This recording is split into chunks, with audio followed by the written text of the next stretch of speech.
Guys, being a makeup artist.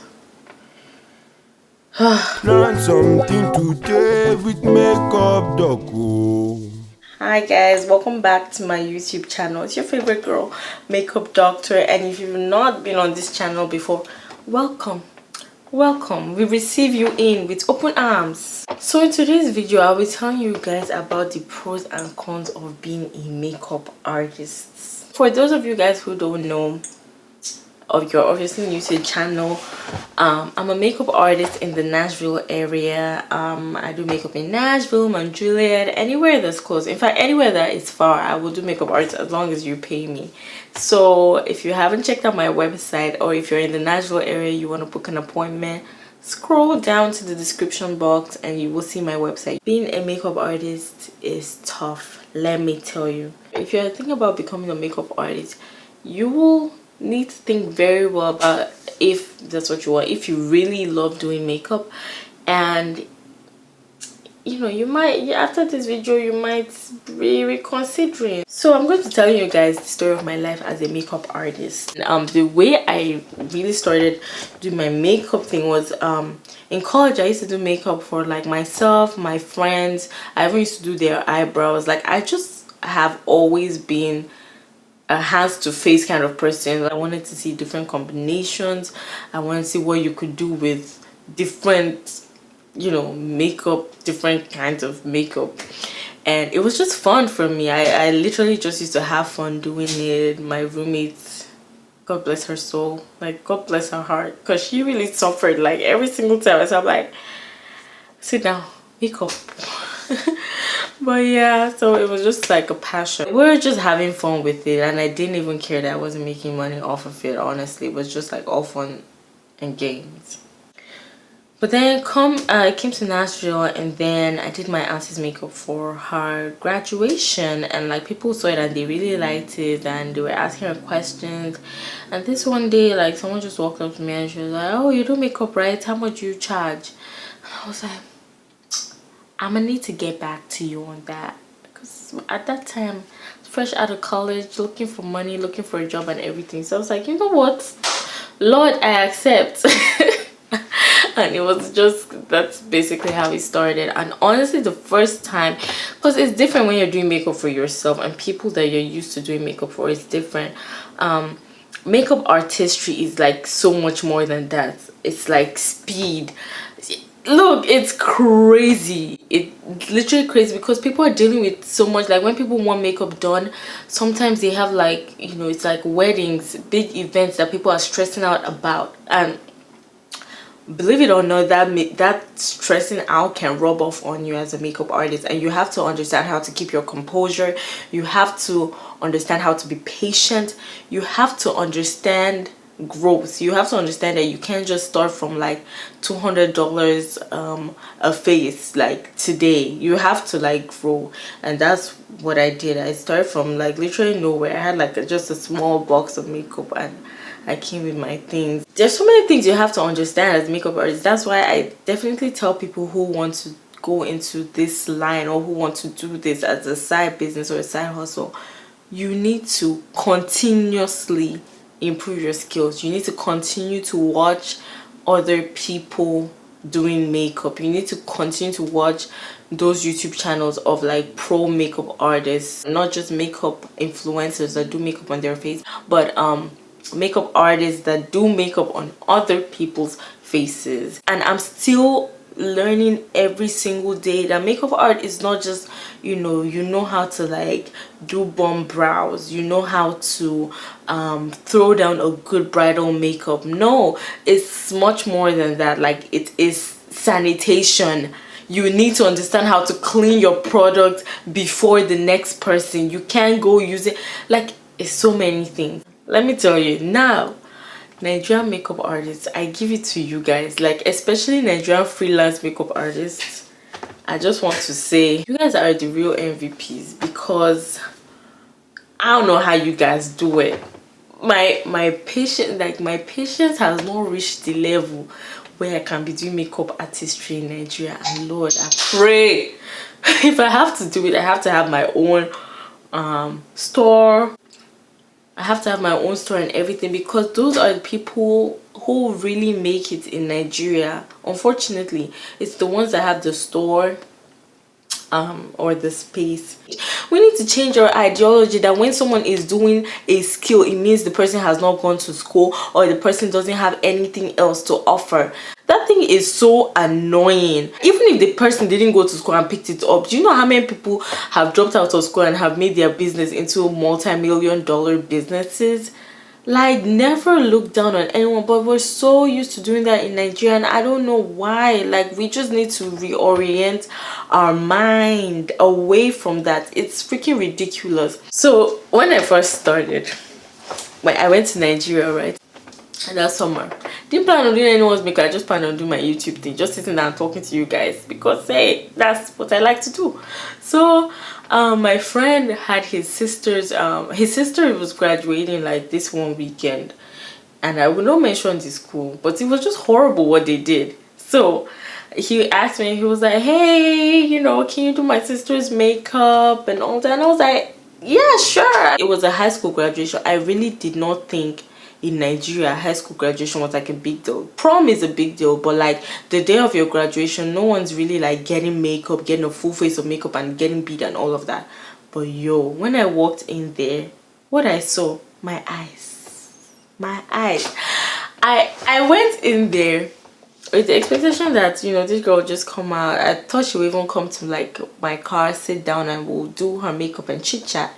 But no, I entered, I saw makeup artists, like a whole line of makeup artists on the staircase of the outside of the or like when you step inside the gate of the school, like there's like a canopy kind of, it's not like a canopy, but it's like a staircase under like a roofed kind of balcony kind of thing. I don't know how to explain it, but it was like a whole line of makeup artists, a whole line, in fact 2 layers of makeup artists, because some were like on the second steps and then the like somewhere on the first steps.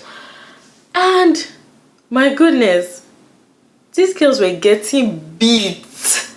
I was just like, wow, if this girl's face doesn't now come out looking beat, like she will probably be like, well, because me, I didn't think she was going to do anything serious. I thought I was okay, some, you know, nice eyebrows and just a little eyeshadow, but her friends were looking like I'm looking right now. In fact, even better.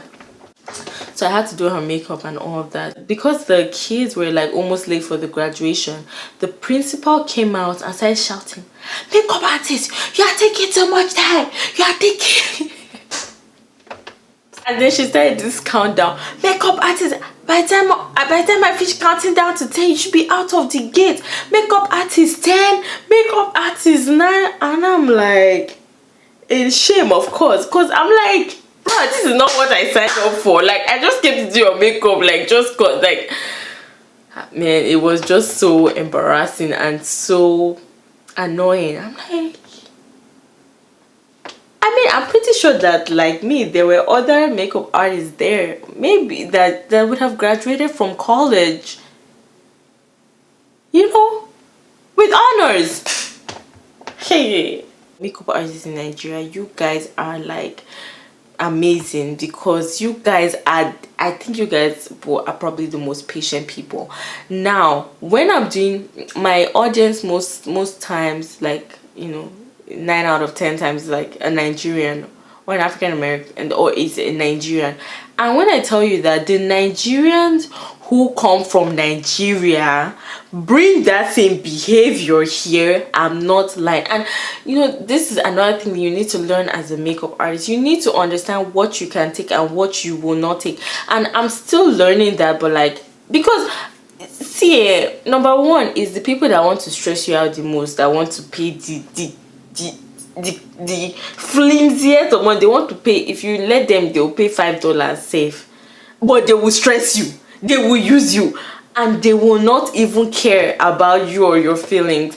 So you gotta, I mean, at a point I understand that, look, Amshe gotta take care of Amshe. At the end of the day, these people are taking care of themselves, and which is amazing. Because when I first started makeup artistry, I started as, I love to do these things. So there were even times when, I was still growing. So there were even times when I'll do someone's makeup, and when they pay me, I'll do like their next makeup for free and all of that. But I was like, because at the end of the day, when you do that, people like, they give you a day that doesn't really work for you, they give you a time that doesn't really work for you, they give you a place that doesn't really work for you, and then you have to be squeezing into, and see, I mean, with growth you have to understand that you gotta take care of yourself. I mean, as much as you're doing this thing, you need to understand why you're doing it, what you can take and what you can't take.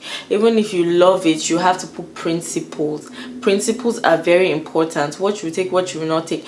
And then another difficult thing is when you're a makeup artist and you start increasing your price. There are some people that will automatically start falling off because they don't want to pay that price, and they want you to, you can't remain where you are. And that's why I keep telling my clients, when I grow and I'm like, the price has increased, you can't remain where you are. Like, if they're really in the interest of your business, which I mean, most times people care about their own interest and what they want from you. They don't care about you, unfortunately, but that's how human nature is. But you have to care about your own business, especially if you want to like make it a long-term thing, if you want it like to grow. You just have to say it what it is. I realized that the day I started putting my foot down, and I'm still not there where like I'm like, no, that's what it is, that's what it is. I'm still not there. There's still times I struggle, because depending on who the customer or the client is, if it's a new client, you don't want to lose them. You want them to have a sample of your work before they have the chance to pull back. And some of my closest clients now are people who started out like, cannot pay this money is much and everything, but once you put your foot down and you keep putting your foot down, if you're good at what you do, it will definitely like pass.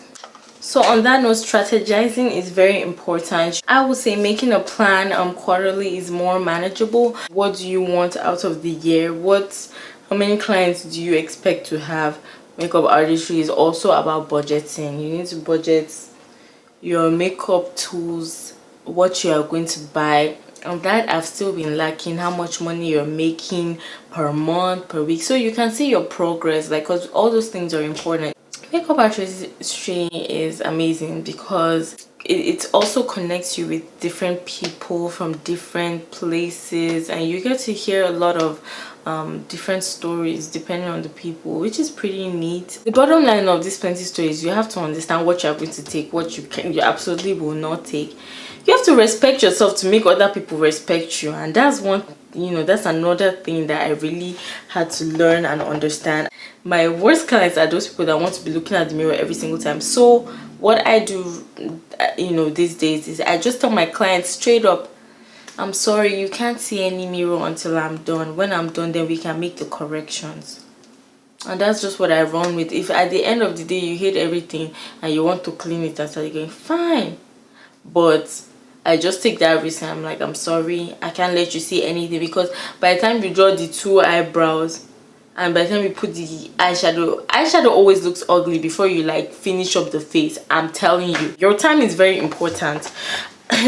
It's funny because like just a couple of weeks ago, I had a client who like took a lot of time, and I had to let her know. I was like, honestly, I was actually about to leave, because your time is important too. Like me now, I'm a student. I have books to read. I have things to do, and if I'm being considerate of your time, then you also should be considerate of my time. When you're just starting up and you're just trying to get your name out there, there are still some things that you have to take. Like, if someone is wasting time, you might have to sit there a while. If not, if nobody sees your work, how are they going to call you the next time? You just have to be smart and know what you're doing. One advice I definitely have to upcoming makeup artists is market yourself. Don't be afraid to like go to places to tell other people what you're doing and who you are. I've done like so many people's makeup just because I went somewhere one day and I was just like, oh yeah, by the way, I do makeup. Thank you so much for watching. Do not forget to subscribe, to like this video and to share it. Follow me on Instagram at makeupdr.a. I will leave it here somewhere on the screen. Love you guys. Bye.